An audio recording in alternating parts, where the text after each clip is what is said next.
looking back and see where his foot is and peel it off, most of the time he knows what's going to happen.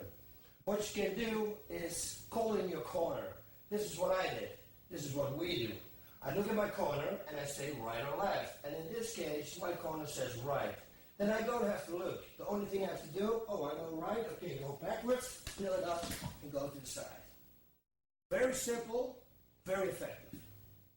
Another real fun way is this way. Not many people do it, and you might say, hey, he can escape. Well, he can, because what I'm going to do is I'm going to lift him up. If he posts his hands now on the floor and he skips backwards, he's going to be out. Okay? So that will be the escape. But I'm telling you, he won't know that I'm going to do this because it's very unorthodox. It's a move that nobody does. And suddenly I'm going to lift him up and put him back. What is that? Nobody ever saw that before. So it might work. And why not try? First of all, you don't have to grab the top of his head. You have to go to his neck. And you have to move your body all the way on top of him because then you have to slam your body weight back, lift him up.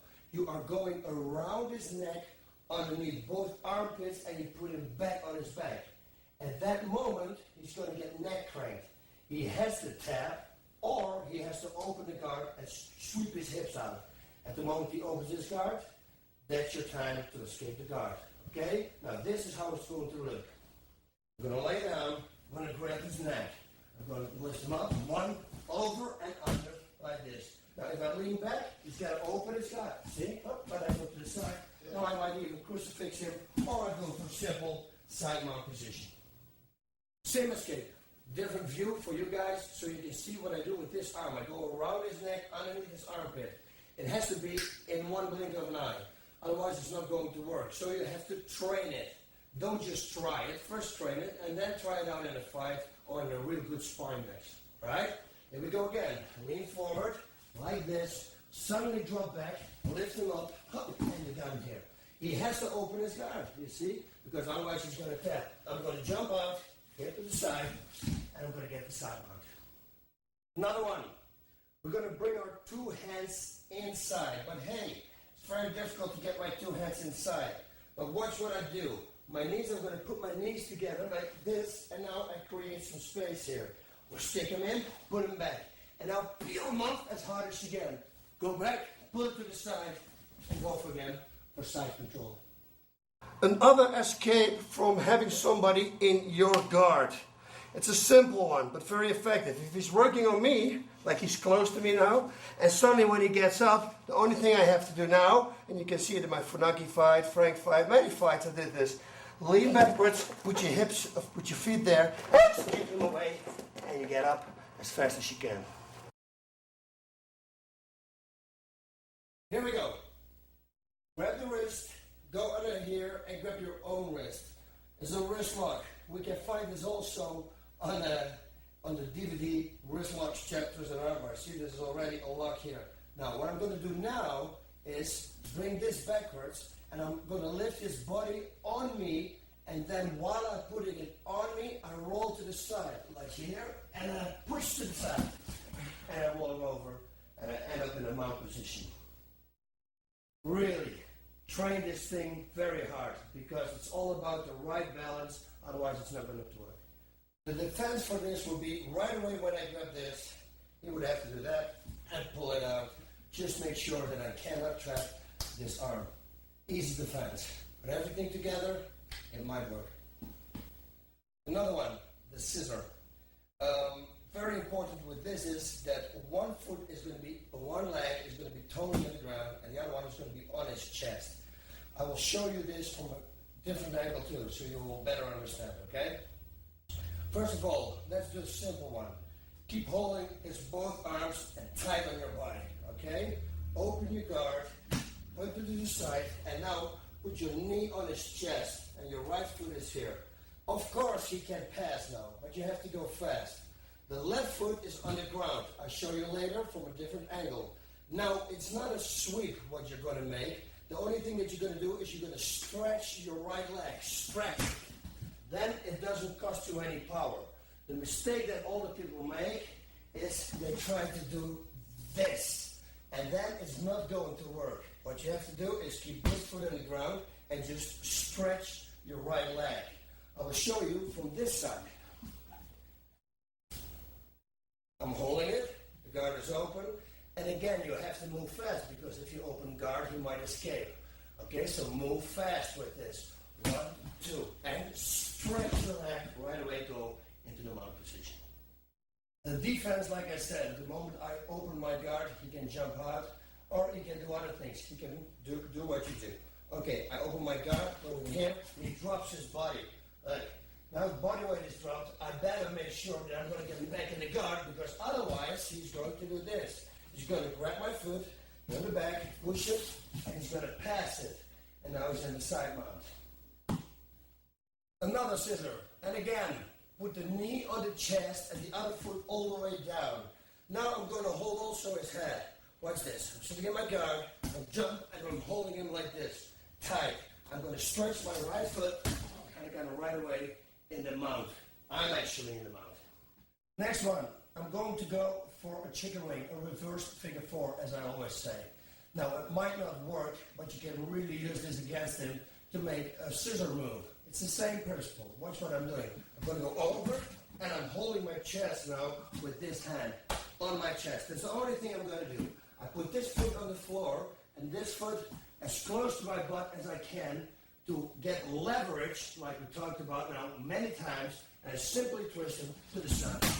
It is that easy, as you can see in the clip that I'm going to show you right now.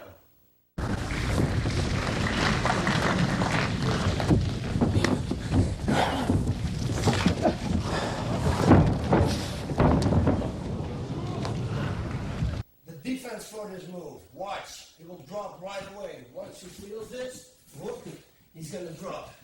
See, I can't turn him anymore. If this happens, grab his arm right away, go. You might make a kimura. Another one, watch. I'm going to go under his armpits like this. Now I'm going to squeeze everything up. And once this is squeezed, I'm holding it very tight. Open it up, put it here, and explode to the right. And post your hands out.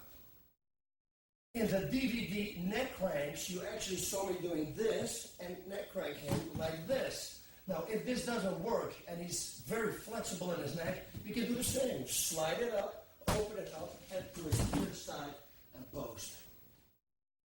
Okay, the next move is a combination from Bas Rutten and Glenn Axelrod. He's a sheriff here in Ventura County. Okay, I was doing this, what everybody knows, with Kevin Redelman. Sorry.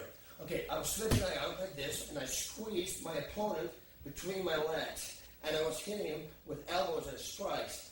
And now Glenn told me, hey boss, what if you push this arm to the side, you grab underneath the armpit, and watch this, open up here one time, watch my knee. My knee is on his chest, and with my knee I'm going to push him to this side. See how easy this is. And he's off. It's really that easy. It doesn't cost you any power. The only thing I do with my knee is moving to that side. Together with grabbing underneath his armpit, both forces will turn him over, and right away you will go for a good position. And of course, exactly the same move, we can mix everything up. All these scissors that we are doing right now, you can mix them up. You see, if I mix them up with this, and now I put my hip here in between, and my knee is here, I can do exactly the same thing and throw them off. You see, so you guys have to play around at home with all these things, because I do not have to show you. You combine them together, because if you combine them together, one of them is going to work. Another one, very nice reversal.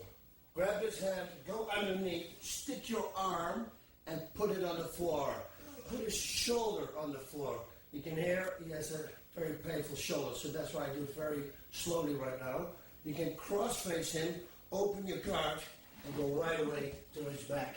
And maybe you can even choke him. And if you don't choke him, you can always go for sideline mount, whatever you want to do. You can even stand up and get out.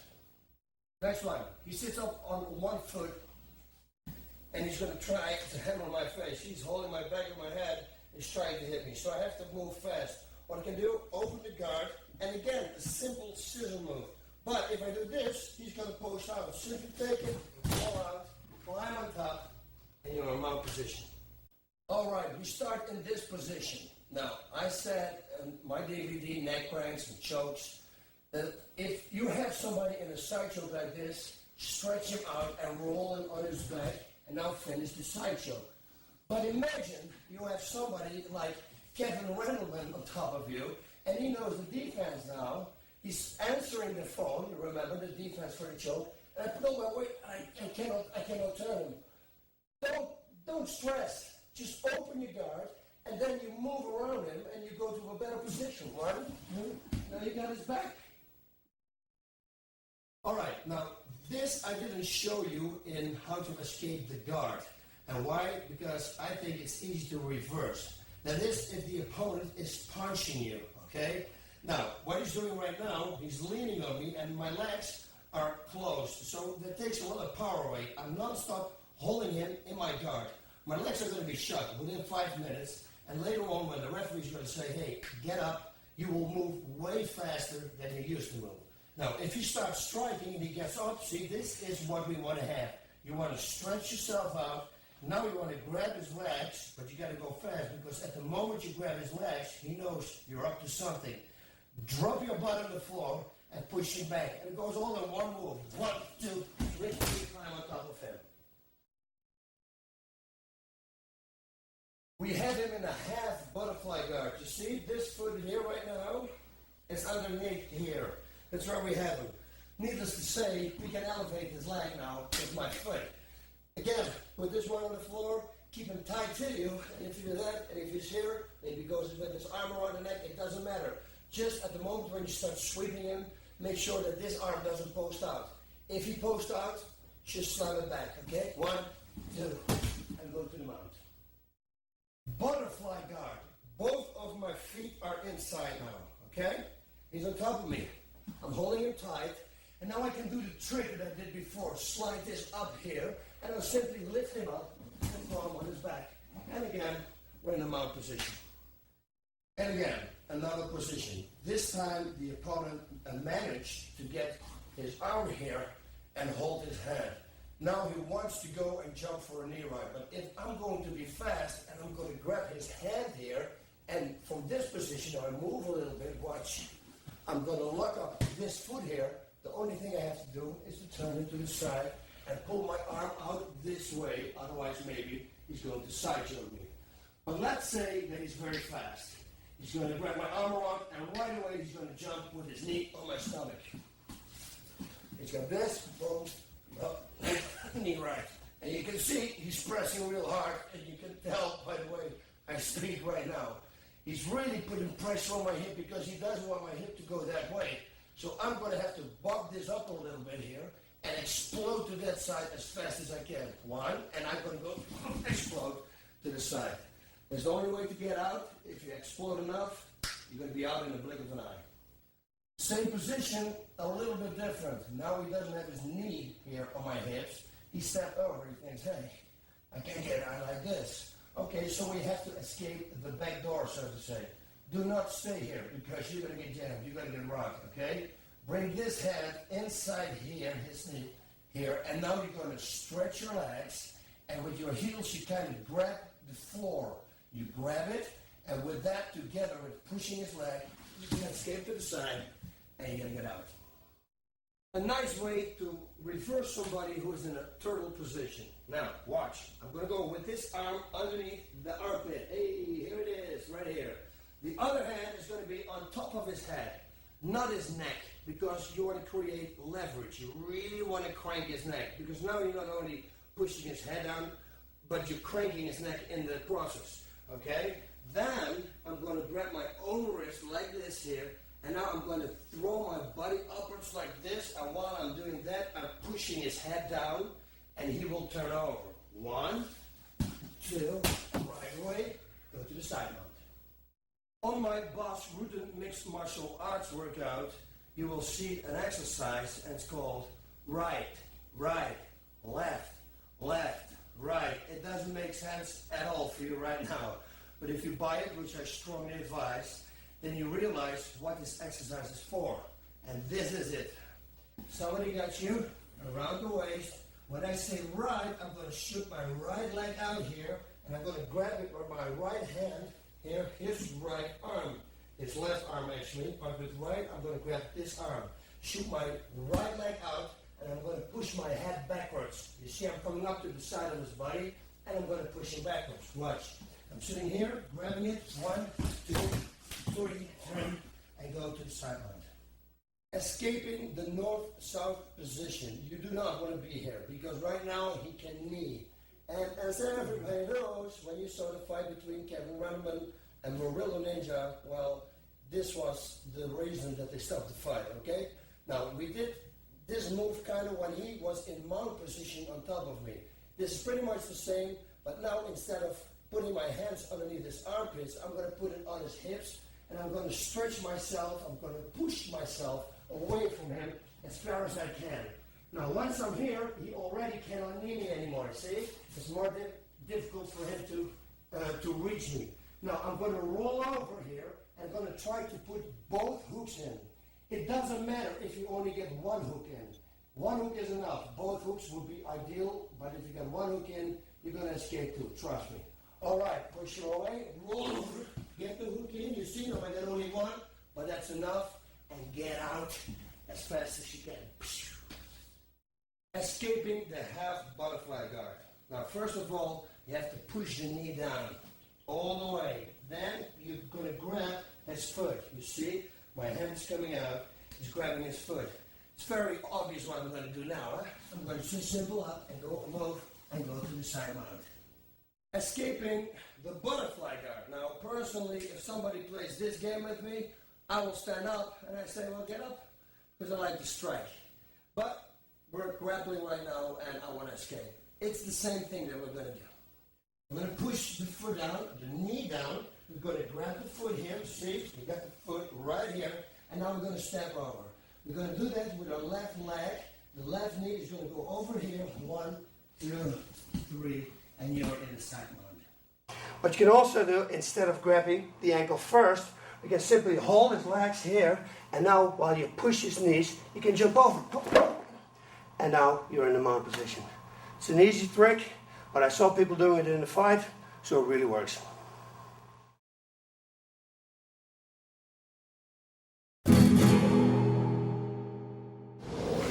This shirt, well, that was a present from my wife. She says that's a typical expression that you always would say.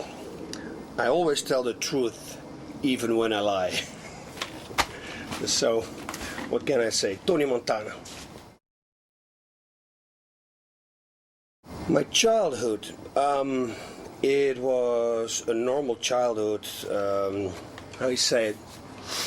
I mean, my parents were very lovable. I had no abusive father. You hear all these stories from these fighters, you know, the dad used to beat him up or something happened. That was not with me. The thing that happened with me was that I had a very bad skin disease, and that came together with asthma, and both of them I had very bad. So when I would have had an asthma attack, that would result in a week in bed, 5 days, a week, sometimes 9 or 10 days in bed. And when I wouldn't have asthma, I would have had a skin disease, a real bad one. It would be so bad sometimes that I could not close my hands, so I had to wear gloves because, yeah, obviously it didn't look pretty. I had it on my arms, I had hair on my face, everywhere. So I guess I was the kid that I always picked on. And maybe that made me into the person that I am now. Before I started doing martial arts, I did track and field.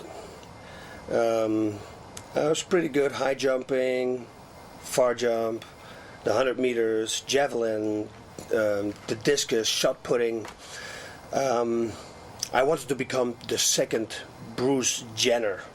I wanted to be like a track and field, do all the 10 things, however they call it here in the States. But yeah, that was my goal.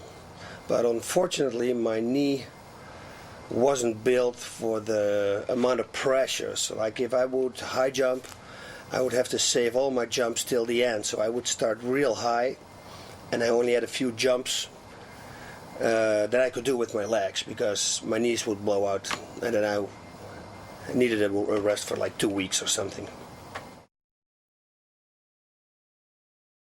I think that the person who inspired me to start fighting inspired a lot of people, and that was Bruce Lee. I believe, I believe it was 1976. I sneaked into the movie theaters in France together with my brother, and we saw Enter the Dragon right there, and that was it. I wanted to be Bruce Lee. The people I looked up to, wow, Bruce Lee, and fiction, of course. I always looked up to Spider-Man and Wolverine. I always wanted to be one of them, at least. My favorite thing to do when I was a kid, climbing trees. I had this big field in front of my house with a whole row of trees going to a big forest, and I could jump in the first tree, climb the tree, get in the top, and then I would swing from one side to the other side, one tree to the other tree, and it would go all the way into the woods. And once in the woods, I could pretty much go through the whole wood without touching the ground. So that became handy also when kids bullied me or they wanted to do something. I just climbed a tree and then I was gone. Tarzan, the Dutch Tarzan. That's what I was.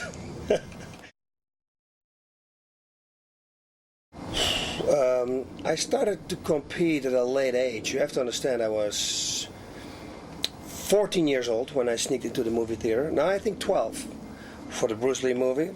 And then I begged my parents, please let me do martial arts. They wouldn't allow me until I was 14. So it took 2 years of begging. And I trained for 3 weeks, something like that. And I had a street fight. The person I normally would walk away from, well, this time I felt I was filled with confidence, and they shouted at me, "Hey, fuck you, boss," whatever. And this time I said something back. So they started laughing, turned around, he came to me, started pushing me, bang, right straight to the nose. He broke his nose. My parents found out, of course, and that was it. So then I started training again when I was about 20 years old. When I moved out of the house, I started training.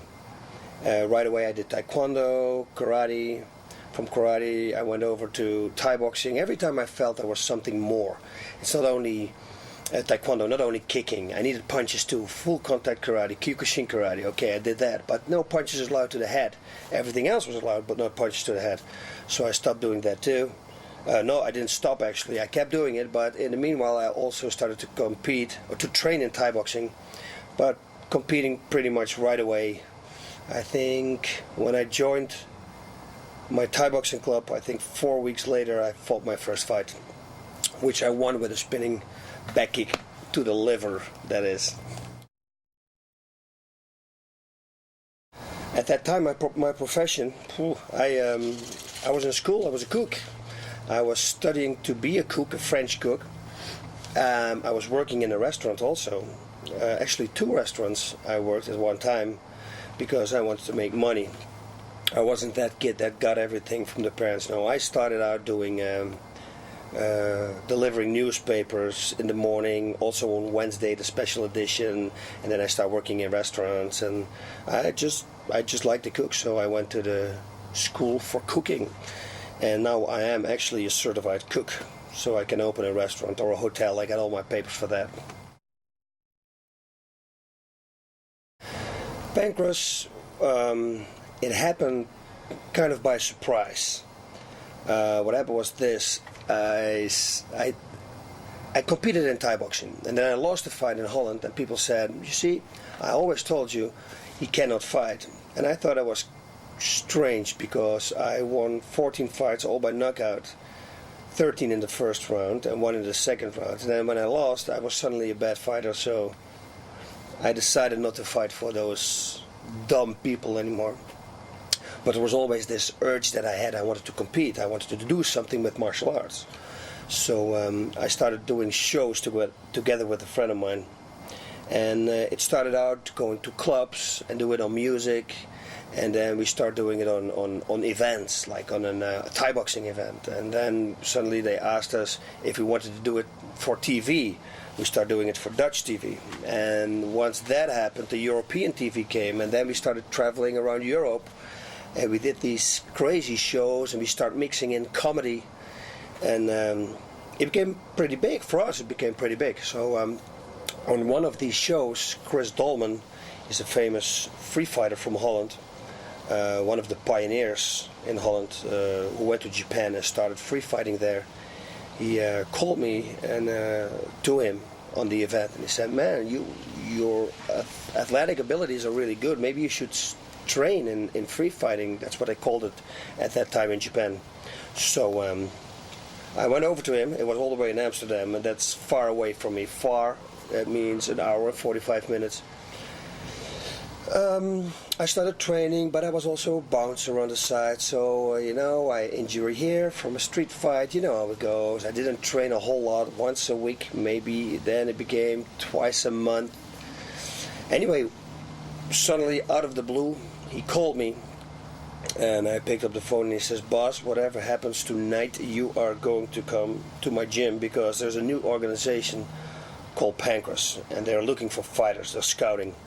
So okay, I went over and I had a sparring session with a couple of guys. And one of these guys was already a name in Japan, and there were cameras around. So of course he tried to show off. And with doing so, he tried to hurt me. And yeah, that's just not a nice thing that you can do. So I knocked him out with a high kick. He went off to the hospital. Big scar here, big cut in his eye. And that was it. They told me, "Okay, we want you in Japan." And I believe that was already 5 weeks later I fought my first fight. September 21st, 1993. The rules in Pancras, that was kind of strange. I said this before, but this is from my DVD, so let's go over it again. It's funny. Because you have to understand, I came from Thai boxing. There's 5 rounds of 3 minutes. And a weight class difference, that's already each 6 pounds or 7 pounds. It's a different weight class. So when I came to Japan, I fought this guy who was 45 pounds heavier than I was. So that was already the first downfall. And then I realized there were no rounds. I said, "How many rounds are there?" They said, "1 round." So I said, "That's great. 1 round. How many minutes?" And they said 30 minutes. I said, "It's great. I'm in a good shape." But in my mind I was thinking, oh my God, 30 minutes fighting? That's not going to happen. And then of course the palm strikes came. I had to wear shin guards. I didn't want to do that because of course I'm a striker. I like to hit with a closed fist and without shin protection because obviously the impact will be much greater. But for some reason the palm strikes fitted me. I was hitting, actually not really with the palm, I was hitting with the bone. So if I gave a left hook or a right hook, I just hit with the bony part of my wrist.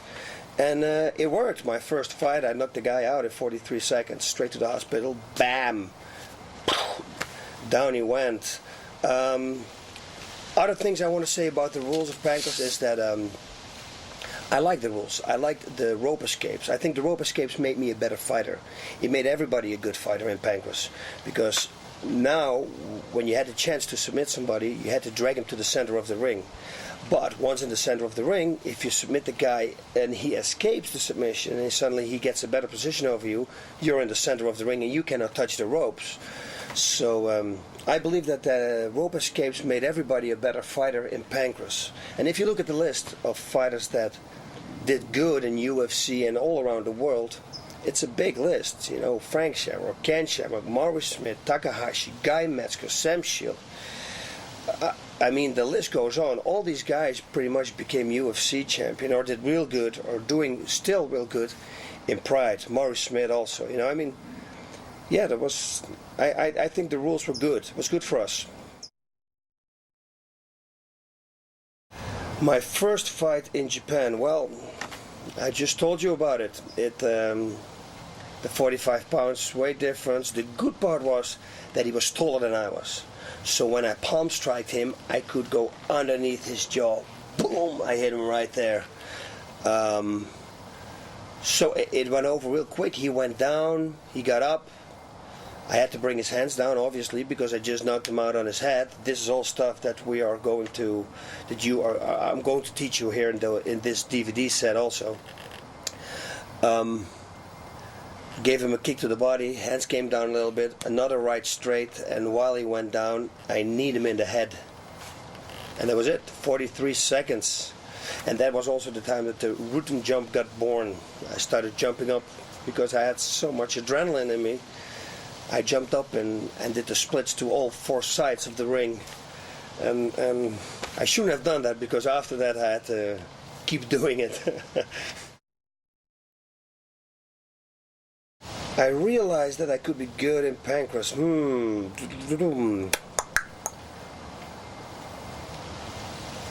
know, I realized that I could be good in pancras after I lost against Ken Shamrock. The last time I fought Ken Shamrock, I lost against him again.